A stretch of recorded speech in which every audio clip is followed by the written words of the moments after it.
200 বছরের পুরাতন জমিদার বাড়ি, তবে লোকে চেনে মিয়ার দালান নামে।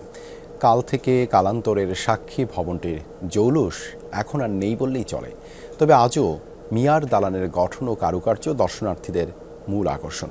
ঝিনাইদহের নবগঙ্গা তীরের এই ইমারত সংস্কার করে পর্যটনের স্থান হিসেবে গড়ে তোলার দাবি এলাকাবাসীর। ওয়ালটন টেলিভিশন মাত্র 25,490 টাকায় পাচ্ছেন গুগল টিভি।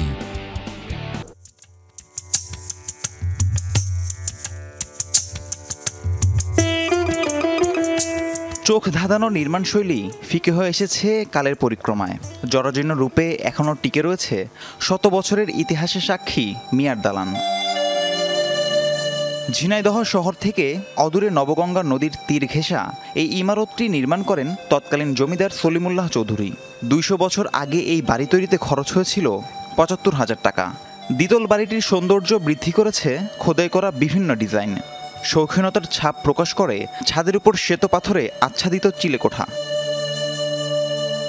16 কক্ষের বাড়িটি 1947 সালে কিনে নেয় সেলিম চৌধুরী নামের এক ব্যক্তি। পরবর্তীতে বহুবার মালিকানা বদলেছে দালানের। এখন পরিত্যক্ত ভবনটি দর্শনার্থীদের আকর্ষণের স্থান।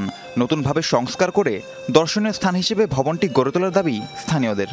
যেহেতু পুরাতন একটা বাড়ি, এটা সংস্কার করলে দেখা যাচ্ছে স্থানীয় কিছু পরিদর্শনের জন্য ভালো। এখানে অনেক পর্যটক আসে দেখার জন্য। এখানে যে দেয়ালে ফাটল ধরে গেছে, এগুলো যদি ঠিক করা যেত। সকলে আসে, ঘুরে দেখে, তাই আজকে আমরা সবাই মিলে ভাবলাম আমরা একটু ঘুরতে যাই। মুরারিদহ গ্রামে নবগঙ্গার তীরে 1822 সালে 25 বিঘা জমির উপর নির্মাণ করা হয় দালানটি। রাহিম সারোয়ার, যমুনা নিউজ।